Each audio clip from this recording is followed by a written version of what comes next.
इष्टदेवं नमामि सोमेश्वरं स्वतन्त्रम् उमापतिं तं विजयं नमामि नमामि विघ्नेश्वरनन्दिनाथं पुत्रप्रियं तैशिरसा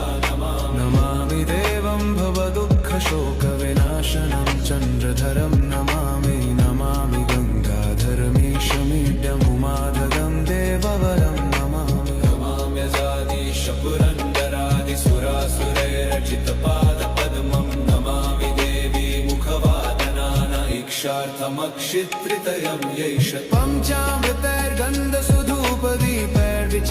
पञ्चामृतैर्गन्धसुधूपदीपैर्विचित्रपुष्पैर्विधैश्च मन्त्रैः अन्नप्रकारैः सकलोपचारैः सम्पूजितं सोममहं नमामि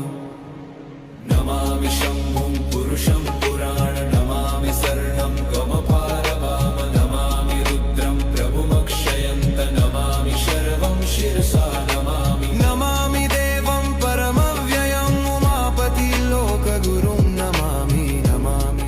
इष्टदेवं नमामि सोमेश्वरं स्वतन्त्रम् उमापतिं तं विजयं नमामि नमामि विघ्नेश्वरनन्दिनाथं पुत्रप्रियं तैशिरसा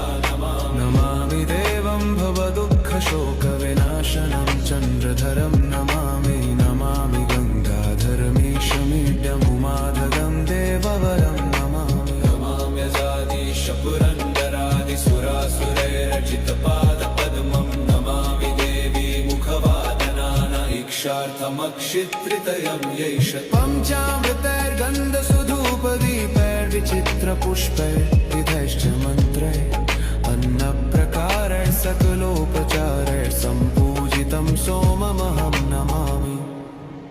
नमामि शम्भुं पुरुषं पुराण नमामि शरणं गमपारवाम नमामि रुद्रं प्रभुमक्षयन्त नमामि शर्वं शिरसा नमामि नमामि देवं परमव्ययम् उमापतिलोकगुरुं नमामि नमामि इष्टदेवं नमामि सोमेश्वरं स्वतन्त्रम् उमापतिं तं विजयं नमामि नमामि विघ्नेश्वरनन्दिनाथं पुत्रप्रियं तैशिरसा नमामि देवं भवदुःखशोकविनाशनं चन्द्रधरं नमामि नमामि गङ्गाधरमीशमीड्यमुमाधगं देववरं नमामि नमाम्यजादीश पुरन्दरादिसुरासुरैरचितपादपद्मं नमामि देवी मुखवादनान इक्षार्थमक्षित्रितयं यैष पञ्चामृतैर्गन्धसुधूपदीपैर्विचित्रपुष्पैर्विधैश्च मन्त्रैः अन्नप्रकारैः सकलोपचारैः सम्पूजितं सोममहं नमामि नमामि शम्भुं पुरुषं पुराण नमामि शरणं गमपारवाम नमामि रुद्रं प्रभुमक्षयन्त नमामि शर्वं शिरसा नमामि नमामि देवं परमव्ययम् उमापतिलोकगुरुं नमामि नमामि इष्टदेवं नमामि सोमेश्वरं स्वतन्त्रम् उमापतिं तं विजयं नमामि नमामि विघ्नेश्वरनन्दिनाथं पुत्रप्रियं तैशिरसा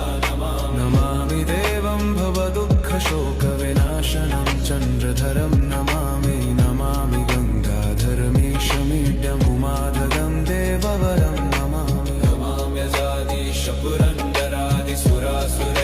पुरन्दरादिसुरासुरैरचितपादपद्मं नमामि देवी मुखवादनान इक्षार्थमक्षित्रितयं यैष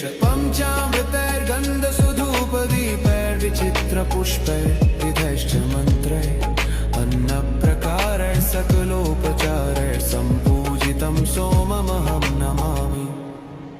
नमामि शम्भुं पुरुषं पुराण नमामि शरणं गमपारवाम नमामि रुद्रं प्रभुमक्षयन्त नमामि शर्वं शिरसा नमामि नमामि देवं परमव्ययम् उमापतिलोकगुरुं नमामि नमामि